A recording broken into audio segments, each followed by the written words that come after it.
Isang recipe na naman ang aking gustong ibahagi sa inyong lahat. Gulay na alugbati or Malabar spinach. Yan, napakadami natin na-harvest kanina doon sa ating garden. Samahan niyo ako sa ating pagluluto. Hugasan natin yan and then stay tuned kayo guys dahil sa gagawa tayo ng masarap na alugbati recipe. Ang dami nito. Hugasan natin lahat.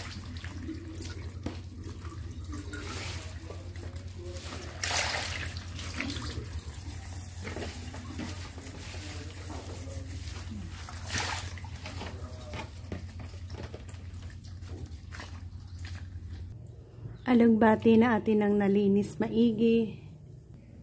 Meron din tayong hipon, kalabasa, kamatis, onion, garlic. Yan ang mga sangkap na ating isasahog para sa ating gulay na alugbati. Naglagay tayo ng mantika. Konting mantika.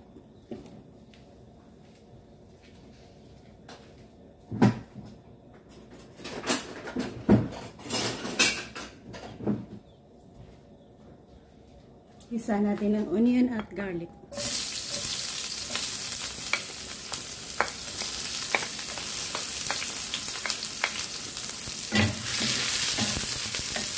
Ilagay yung kamatis.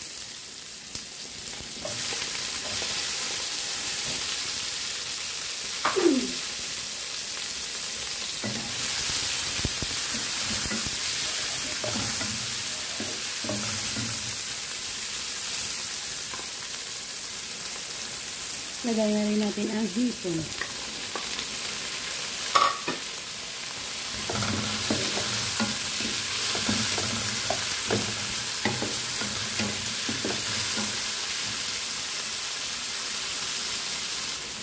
Lagay na natin ang ating gulay na alugbati. So, napakarami ng ating alugbati. So, magtutubig ito. Wala tayong i-add na tubig dyan. Tapos nating malagay, takpan natin at hayaan nating maluto ang ating alugbati dyan. Dami no?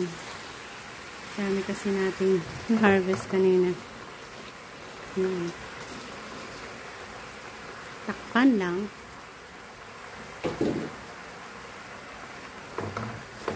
So, hayaan nating maluto dyan.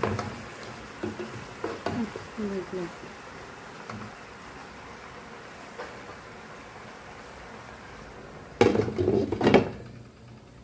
Yan, silipin natin kung nag-shrink in na. Haluin muna natin. O, yan na nga. Nagtubig na siya.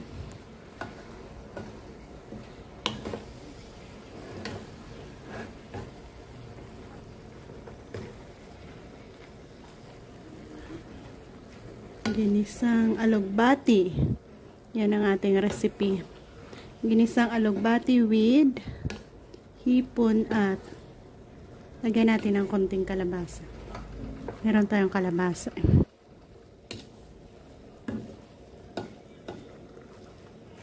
Saglit lang.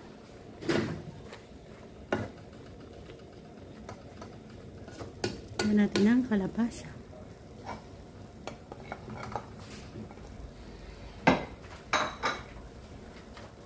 Lagyan din natin ng oyster sauce. Oyster sauce lang ang ating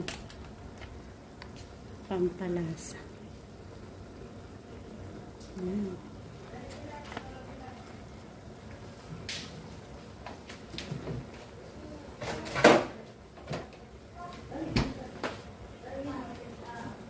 Cover ulit.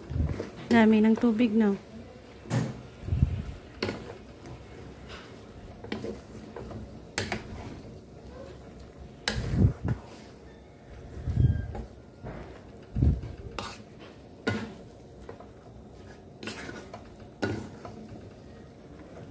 Cover.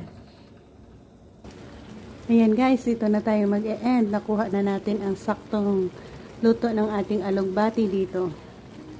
Meron na naman tayong masarap na gulay recipe gamit ang ating alugbati. Thank you again for joining me. Sarap ulam.